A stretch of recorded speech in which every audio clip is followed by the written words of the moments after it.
Good morning. Welcome. Well, I don't even know what time. It's different time everywhere. Joel is with us today with our famous or infamous Brave Cities Gray Pages podcast.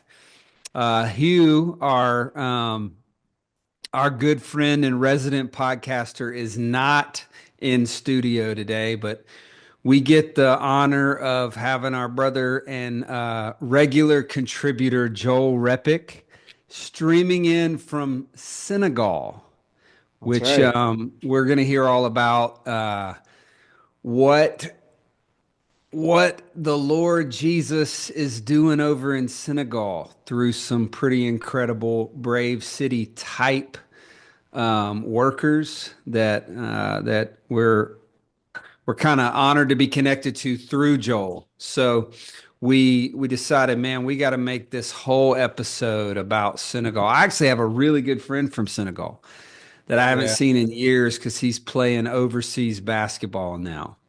But what I remember about him, his name is Abdoulaye, and what I remember about him was how devoted he was to his people. Yeah. All he talked about, the only reason he even wanted to play basketball professionally was so that one day he could help his people.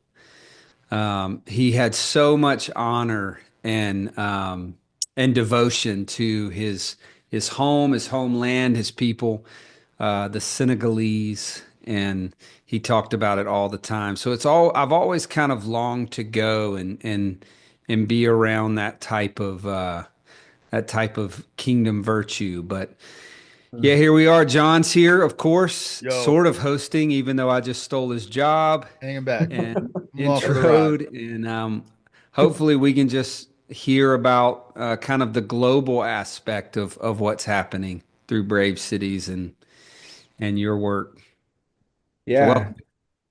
Yeah. So I want to set this up by telling you guys about a specific experience that I had here, and it's just had me thinking the whole time that I've been here. So um there's a whole long story about how I got connected to West Africa, got connected to Senegal. And you're right, I do have some friends here that are really doing this kingdom ecosystem kind of work, which I think is really like the normal way of mission in a lot of Right. places in the world. Like, Yeah. Yeah. What's like that? Breaking feels news. This has been yeah, happening all over the world for yeah, 6,000 years. right. Feels feels The cat's innovative out to of the us. bag. Yeah, that's right. Feels innovative to us sometimes, but this whole thing about, yeah, what some of my friends have been involved in here is some benevolent business stuff, Justice Works, Intentional Homes, all those pieces are here. But I wanted to tell you about one particular experience. So one thing you should know about this context is just that it's really hard.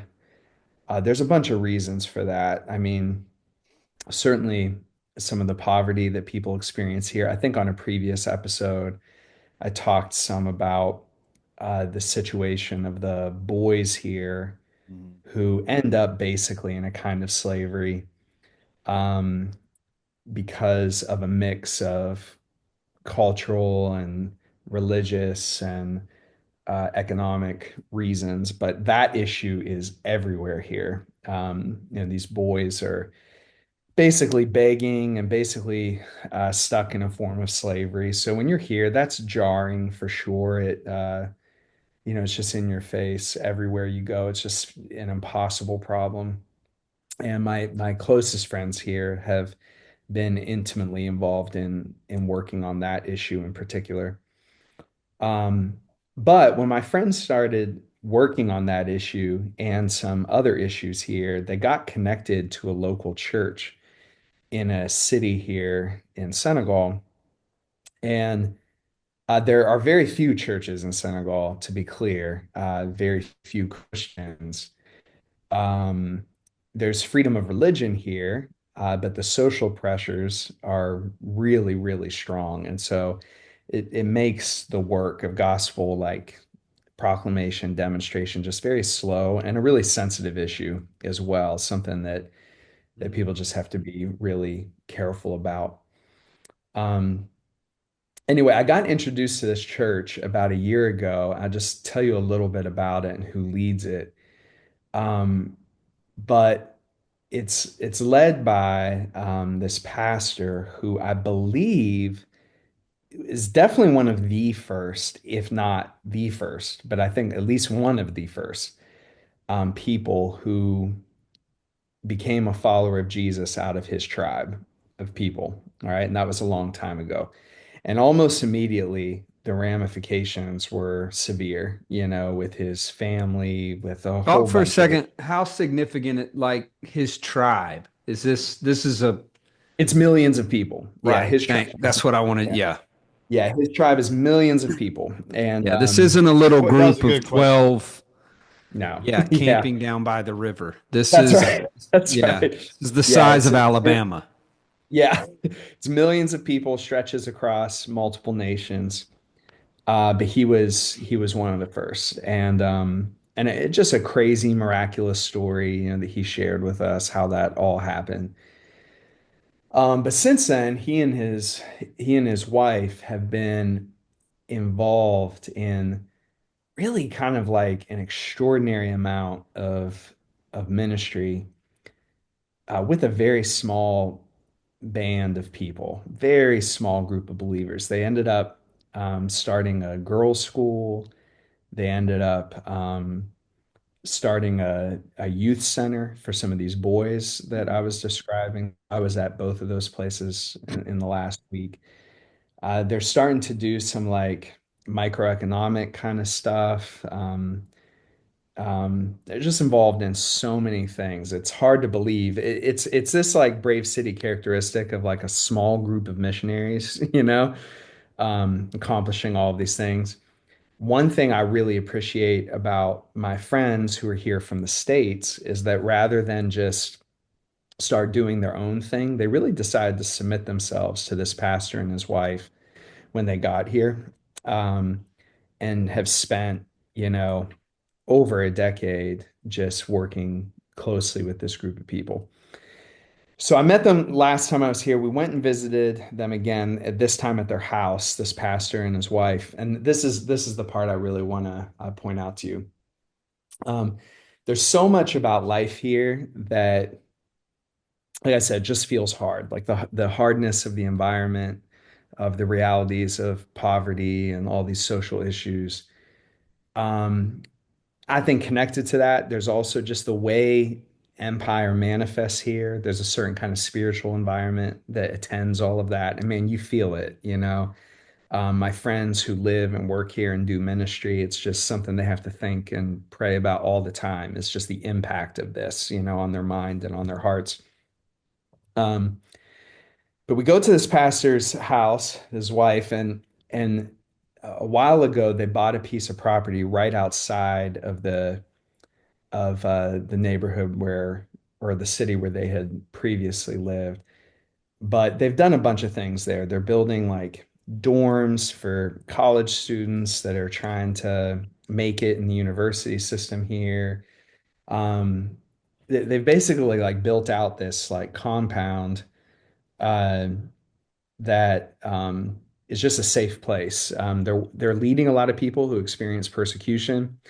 And so they wanted a safe place of refuge, and they really just made their house that. It's also like a mini farm. So we step onto the property, and as soon as you do, man, it's in a way that's hard to put into words. It just feels different than so many of the other places that we visited, while we here. You Cut can, to the foie gras episode. yeah, yeah, yeah. Keep going. Right. Right. Yeah, totally. Just feels so different, feels peaceful. You just have this kind of intangible sense that this is a place of prayer.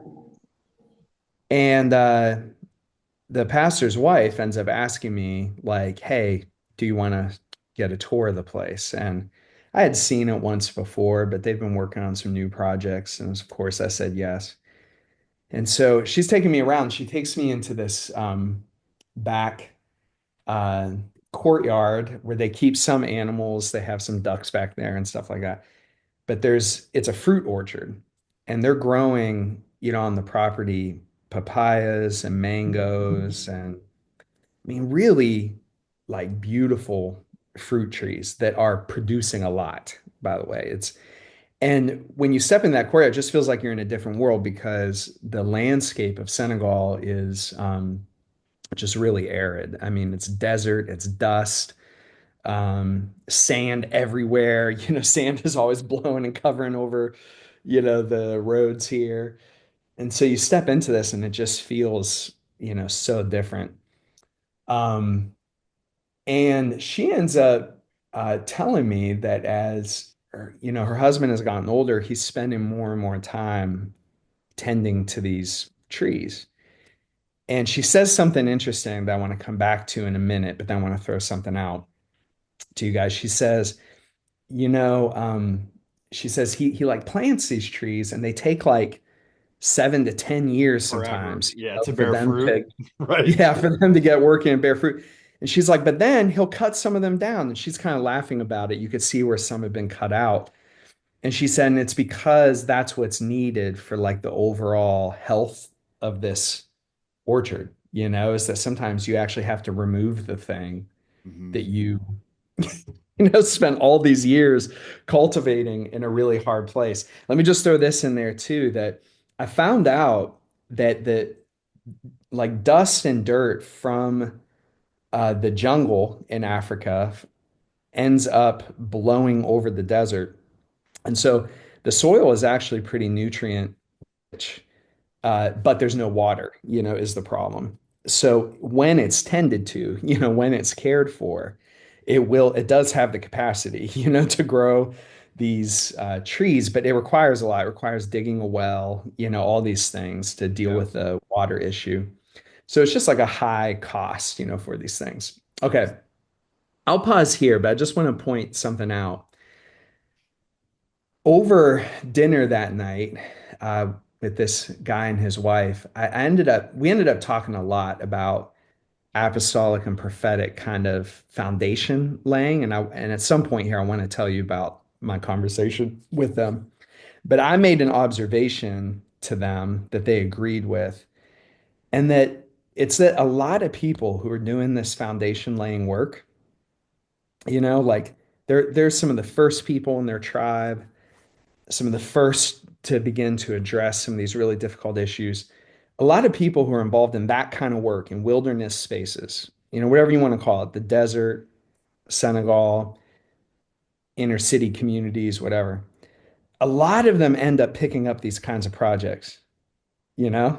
Like a lot of them end up having to do something with their hands, with their time. Um, that is like some kind of, I would even call it prophetic, but some kind of like outward manifestation of the really hard work that they're doing with people and with poverty and, you know, in uncovering the kingdom. Um, I want to pause there just real quick. I'm seeing you guys nod, so I think that resonates with you, and I also know it's true in your lives. But I'm just interested in kind of like the spiritual psychology of that, for people who are involved in this kind of work, why do they end up, working on homes in your case, Taylor, or, you know, tending to an orchard or, but I'm noticing more and more, it's like, man, that's true of so many of us. And I wonder what's healing in it. I wonder what's prophetic in it. I wonder what's necessary in it just to Yeah. keep going. Yeah. Yeah. I'll stir us with this. You weren't a part of this conversation, I don't think, a few weeks ago, Joel, but this is probably ground level of that thought because I think people a lot smarter than me could take this really deep because what you're saying is profound.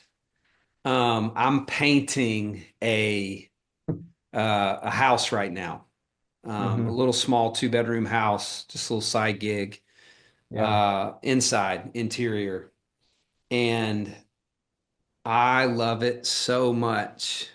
and it's so terrible. My feet and I'm just old. Like the older I get, I'm going, what has happened to me? I Yeah. wish I could find some kind of healthy way to take steroids or to inject collagen into my brain or something because I'm hurting every day when I'm finished. But listen, check this out. We are working in a way that is could easily be diagnosed as clinically insane. The reason it's not is because it's culturally acceptable to be a man of faith, a man of God. Mm. But like there's this guy, there's this or you could even take like Dawkins. What's his first name? He wrote God Delusion. Richard Dawkins. You could take like a Richard Dawkins. And I don't use him as an example. A better example, I was thinking of this younger guy named Alex O'Connor, like these agnostic atheist types, brilliant thinkers in many ways.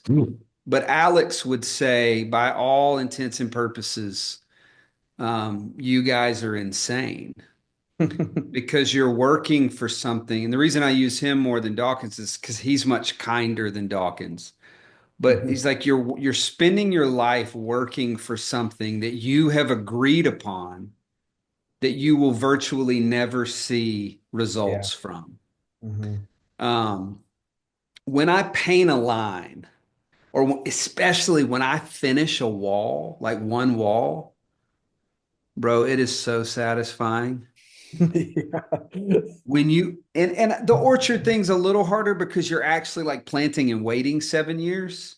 Right, But right. just what we talked about was where I actually don't think Paul's admonition of like live a simple and quiet life, work with your hands.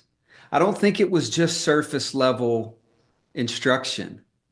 I think it was like, hey guys, you need to work with your hands. Trust me, Yeah. because you're going to be working for something that will virtually produce no significant results in your lifetime if it's the kind of stuff I'm doing, and Yeah. you need to be able to see some output.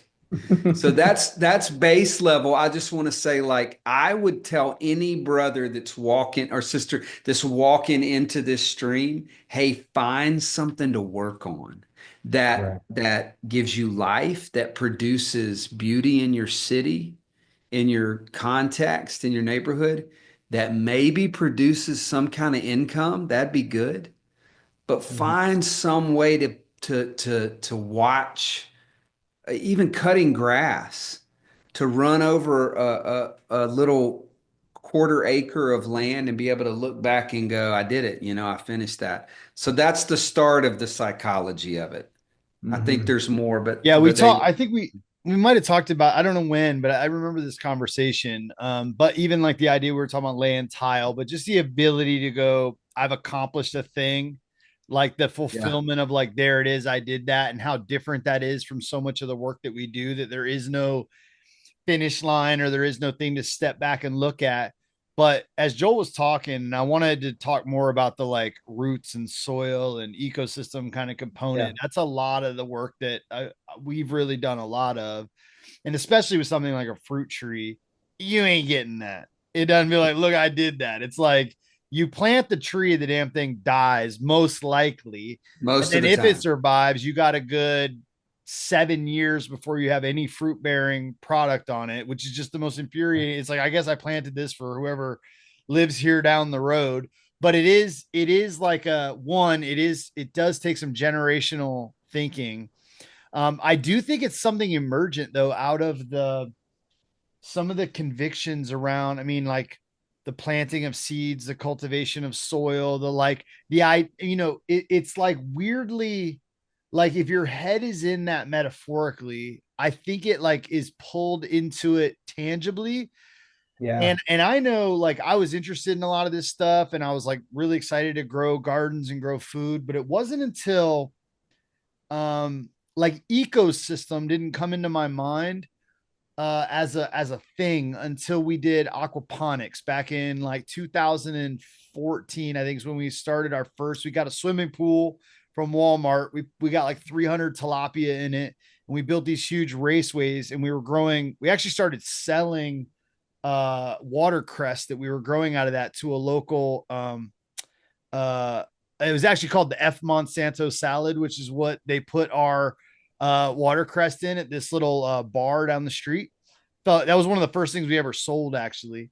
But that going out, so if you're not familiar with these people listening, I know you guys are, but like in an aquaponics system, like the fish are I in just there. I just picked up on what you said. F Monsanto. I love that. It said the whole thing on the. I'm just editing for the sake of our sensitive listeners. If But if if anybody doesn't know what that is, look it up and you'll laugh. Keep uh, going. and so the swimming pool has all the tilapia in it.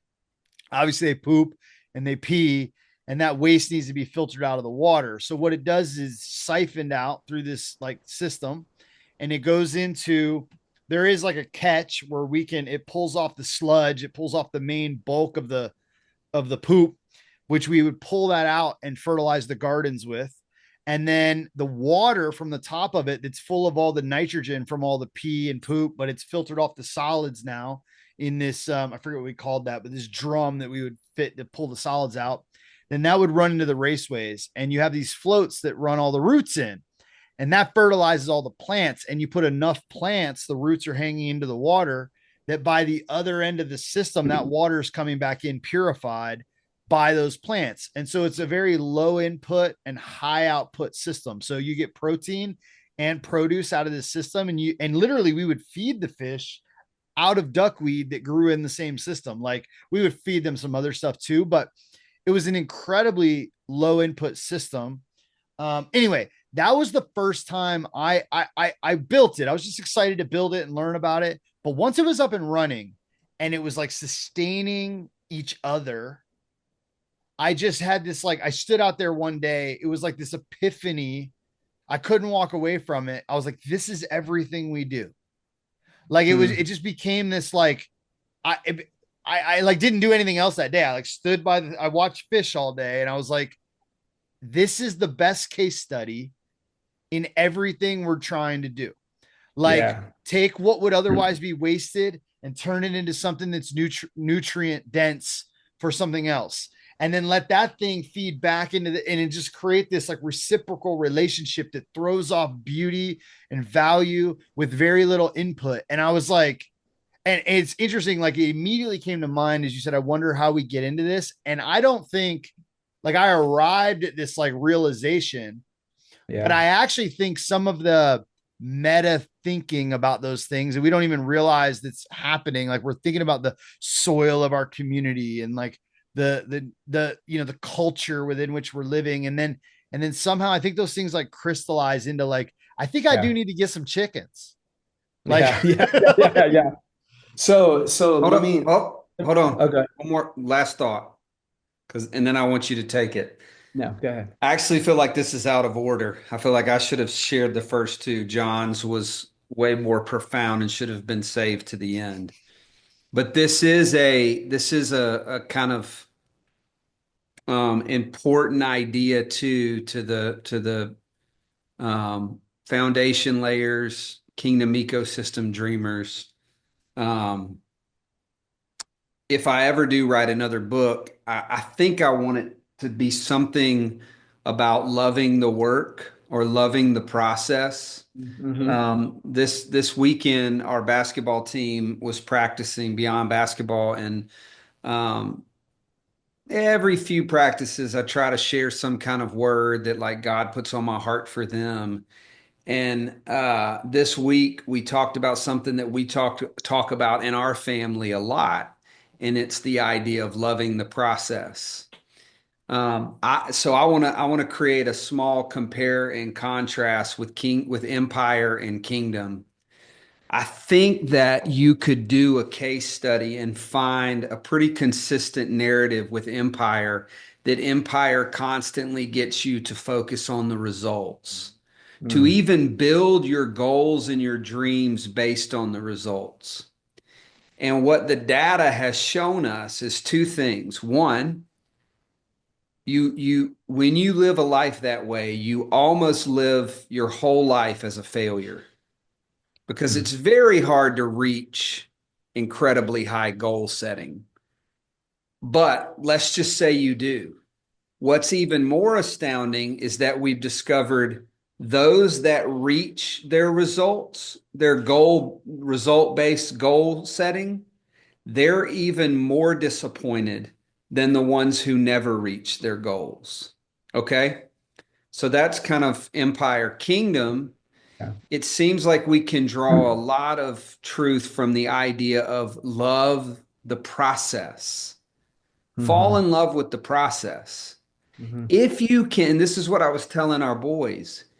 Boys, if you can love the process, you can never fail.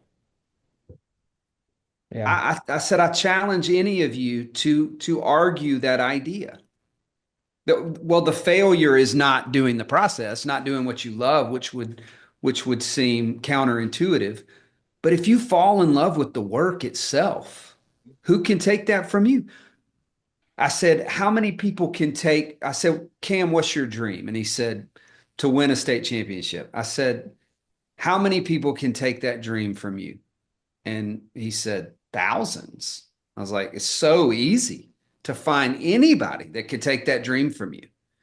But if you love the process of just working at your craft, who can take that from you? And he said, Hmm. no one. And so I do think this draws into, I'd like to echo what John said as more of a culmination of it, because I think like the idea of work with your hands because it's kind of fulfilling, number one. Number two, love the process of working with your hands. It Hmm. which sounds in contrast to the first one, but it's not if you tie them as like a three-corded strand. Number two, just love the process. Enjoy it. Enjoy what you do. Not in some Hmm. kind of like, I love what I do. Like, I love the work of kingdom uncovering. And then, thirdly, I don't know how you would summarize what you said, John, but then finding that diamond idea of Like taking kind of what was from, the metaphor of yeah, work.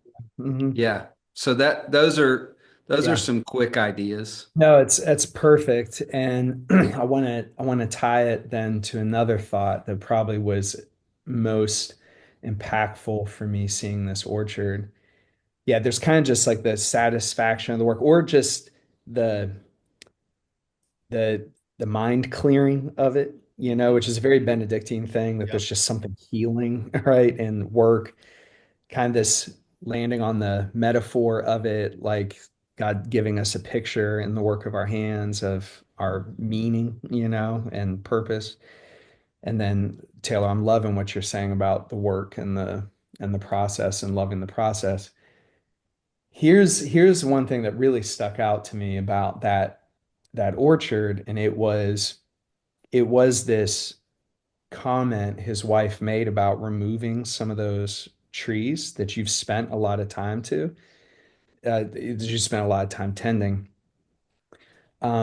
Most of the folks I know who are involved in this kind of work, not only do they end up picking up the kind of work that's like cutting grass or painting lines, which is in itself satisfying a lot of the times, but they also end up picking up the kind of work that's actually pretty challenging, right? Like that you have to learn to do, that you're going to make mistakes at great cost, right? Like, oh, I shouldn't have, I thought this was a good place to plant this tree, and it turns out it's not. And too bad I tended it for 7 years in a place where there's limited water, Yeah. right?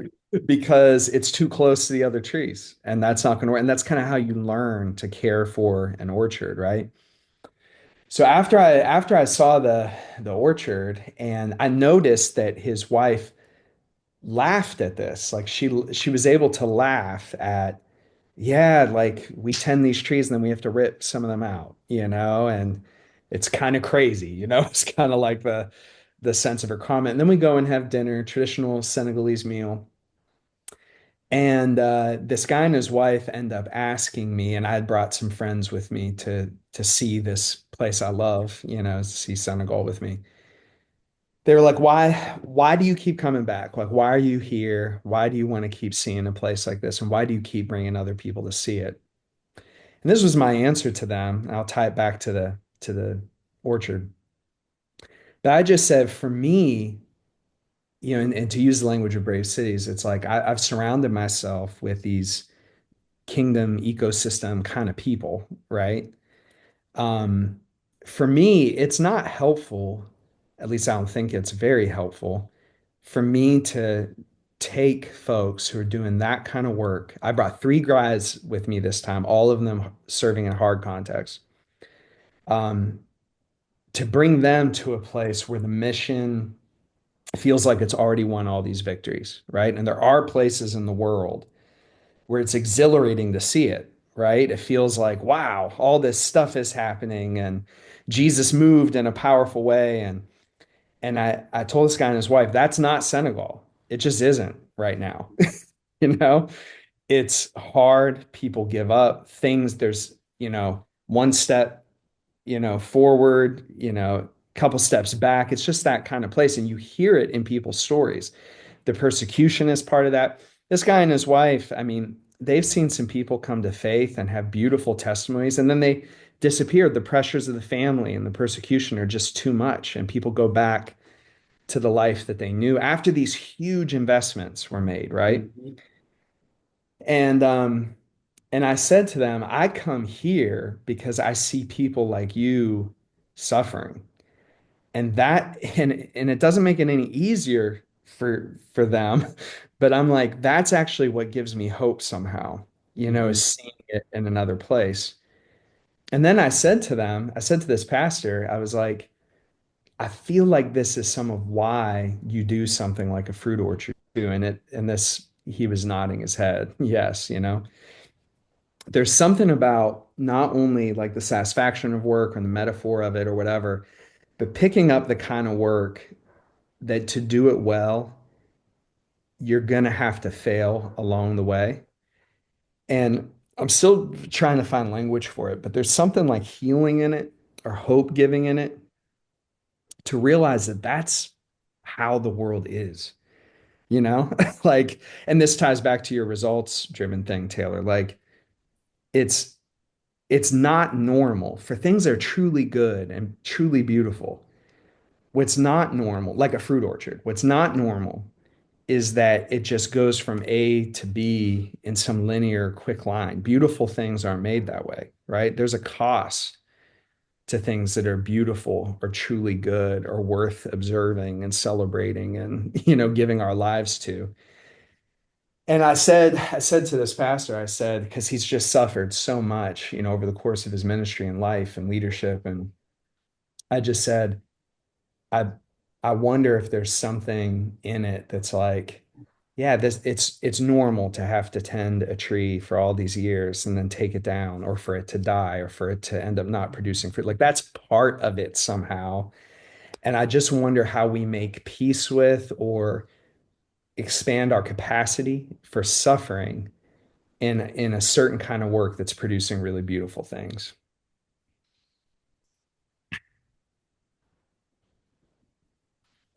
One thing you said, John, think about how you want to respond to that, because that takes some some processing.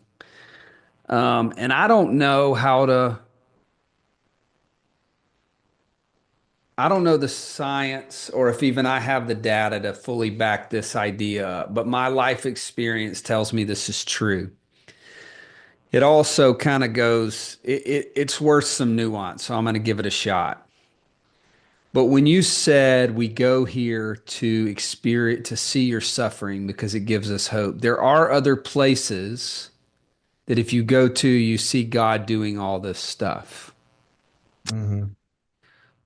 I'm not sure that that's totally right. Hmm. Meaning, uh, people who know me know that I spent about 15 years traveling the world. Every year I would go either one or two places where I heard about God was moving in different ways to learn. I felt like I was almost this like treasure hunter. I wanted to see what God was doing in those places, and I went to maybe 31 different countries. Uh-huh. About like 28 of them were like Senegal. Hmm. Um, and all I ever saw was suffering. I think you're right there too. Yeah. The places where things had gotten to where you would want to take people to show them all the beautiful, amazing, uh, bro, they felt void. And we Hmm. we experienced this together one time, Joel. We didn't even know each other. We had just recently connected. This was years ago, and we were in one of those places. Yeah. And it was people were coming from all over to see the amazing beauty of what God had done in this place. Yeah. And it didn't feel like a spirit of judgment to me. You might have been experiencing this. For me, it felt more like a grieving, like a Yeah. yeah. And I remembered this story when we were there. I might have told it to you, but I can't even I need to find it so I can tell the story right one day. But it's this story of, and it's a true story, I'm almost sure. But someone was visiting, let's just say the Vatican. I'm making that up. I don't know what cathedral or basilica or space it was. But someone was visiting a historic religious structure. And the priest, the leader, the pastor, whoever, as they were looking around and marveling at everything, the priest or pastor, whoever said, you know, it's pretty amazing that we no longer have to say silver and gold I do not have. And the missionary that was with him was from one of these third world places, and their response back to them was this is true, but you also can no longer say take up your mat and walk. And does that make sense? So like Hmm. that's how I Hmm. felt in that place. Like, yeah, Yeah. this is amazing. Um, I'm ready to go.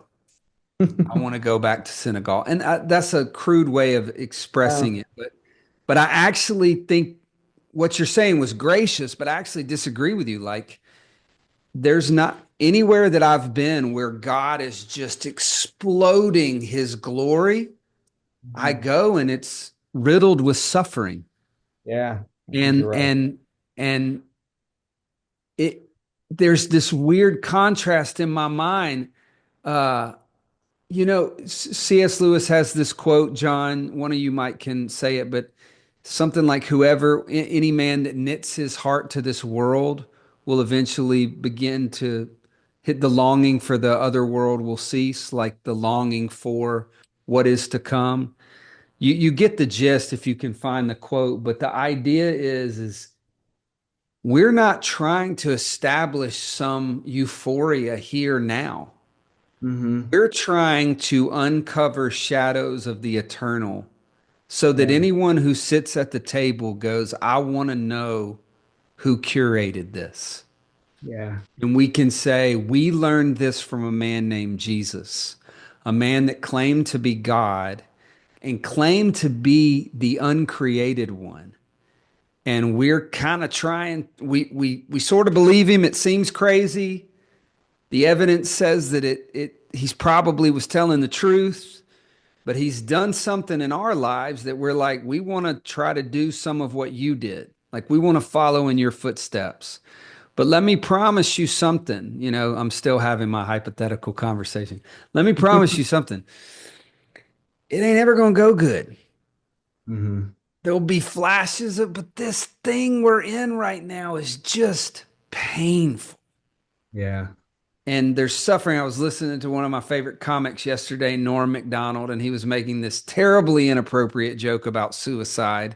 And he said something like, someone came to him and said, who would ever want to commit suicide? And Norm was making a joke of it and saying, like, how could you say that? Who wouldn't in this miserable thing we call life? And the way he's delivering it, it's funny and he's being self deprecating, but he's right. It's like this is crazy, man. Like it is just filled with tragedy and pain and suffering everywhere you look. Our hope is to uncover brief flashes of this king in this kingdom, but not to build euphoria. I I don't think that's it. So yeah, I did a poor job of saying like, no, man, you're right. That is Here, those those spaces. Yeah, go. respond to this then. So I think like one of my friends who was sitting in the room, who is from the States and is giving his life here in Senegal. He said to me, he said, I'm not sure that it's been very rare that any team from America, number one, would acknowledge the pain of these leaders, but actually say, hey, we got to learn from it. Like we got to learn from all of the hardship that you've gone through here.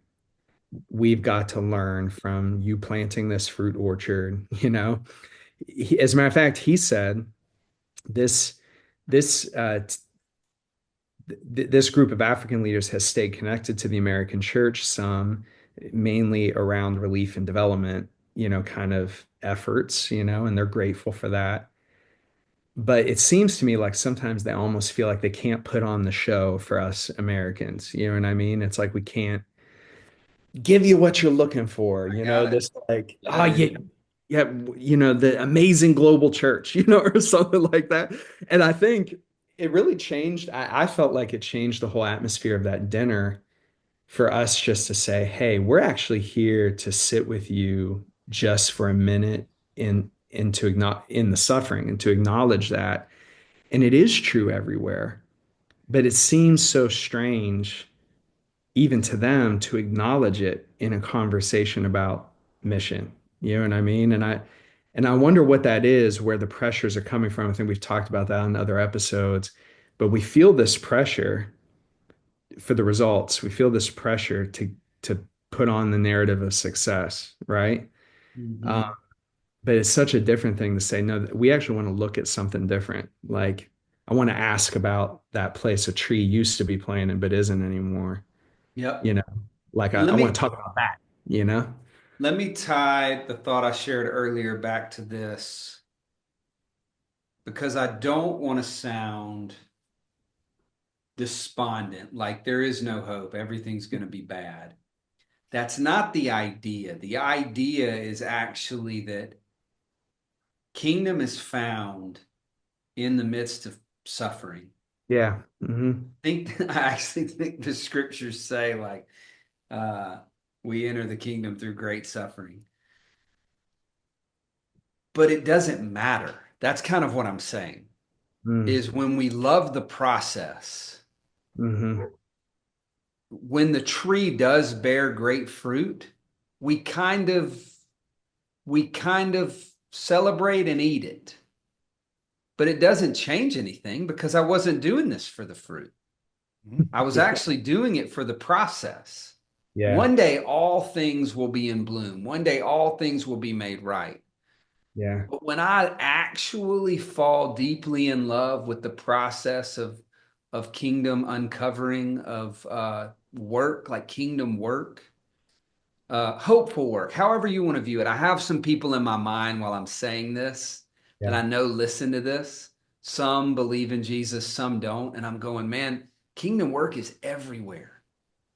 That hopeful, purposeful work, you'll find Jesus in it, I promise. But regardless of that, when you love it, when you love the process, when you're like, yeah, no, none of the kids I've been inviting, none of them are changing. They're all, it's okay, man. This love the process. They're sniffing something. And Yeah. one day when they see that thing that they sniffed, you'll see something cool. Mm-hmm. It's worth just pointing out too that the posture of those two things, um I in my experience and from what I've watched with other people, from the like, I just love the work. I am exactly where God wants me to be, regardless of like how hard the soil is or how little is producing, and just like in it for the game versus notches in a belt or counting or metrics or whatever. Those two people groups, let's say, if you had like a chart of people, One of them's a larger group, most likely, but they burn out at Mm. such a greater rate. Like the longevity of that other, the other the other way of like here for the ride.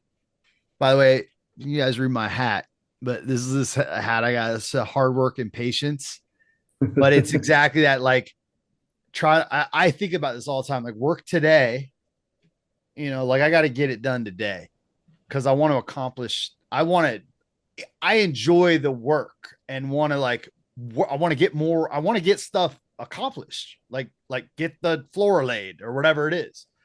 But also the picture that I'm striving for, it will take all of eternity and every one of us doing that, right? So Mm. it's like somehow like there's an immediate impatience in the work that isn't restless. It's just maybe it's temperamental.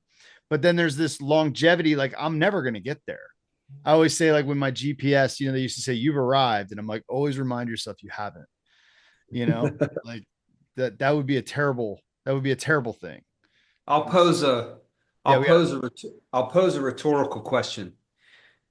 Uh, don't feel the need to answer. Why do you think that there are always only a few stars in the NBA? All throughout every generation of players, there's only a few stars. And some would go, well, those are the most talented players and the most marketable or whatever. But I was talking with a good friend last weekend who works really closely with professional athletes, specifically basketball players. He pastors them. He trains them. He played himself. He does mental coaching, and what he would say with complete confidence is the reason that there are only a few stars is because there are only a few who love the process. Mm. He said there are so many talented athletes that had a goal in mind.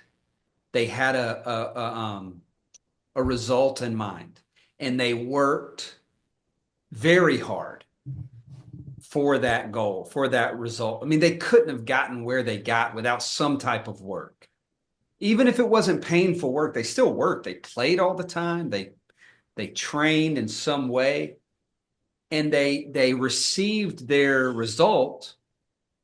And like John, you could be posing it as they don't get it and it burns them out, which is absolutely accurate. mm-hmm. But I'm saying here are the ones that get it and they're still like, I don't care anymore. And you listen to players. There's an interview by a player I like a lot named DeMar DeRozan, where he's on a podcast and he says you would be blown away at how many players in this league do not want to work.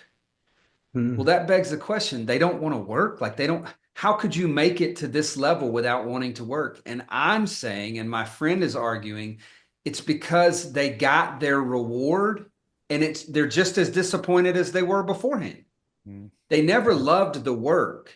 They Right. only wanted the result. We could give a podcast worth of examples of leaders who finally ascended the mountain of their dreams and their life crumbled. They just they went into things that you would go, "What are you doing, bro? Like you made it." It's such a clear illustration of just the very simple, like, seek first the kingdom and these Yeah. things will be added, but seek after these things and we lose out on all of the whole game. Guys, we do gotta wrap. Joel, you wanna close us out? You got a little final word for us from no. I don't know that I do. I was just thinking about maybe this is why this guy inspired me so much, that what you were just saying there, Taylor, about those few NBA players that might get close to articulating some of why I felt hopeful around someone like him. Because the truth is, not many people make it here in Senegal, you know? And the reason he's making it, whatever that means, isn't because he's achieving all of his dreams or the results. It's I think he just really loves this soil Yeah. and the people who live on it. Love You the know, I soil. think he just loves working, putting his hands in this soil and doing the work of caring for his people, you know, his tribe. And I think Nobody that's can take that it for from him. Yeah. So good. Mhm. Love the soil. Love the work. Guys, thanks for doing this.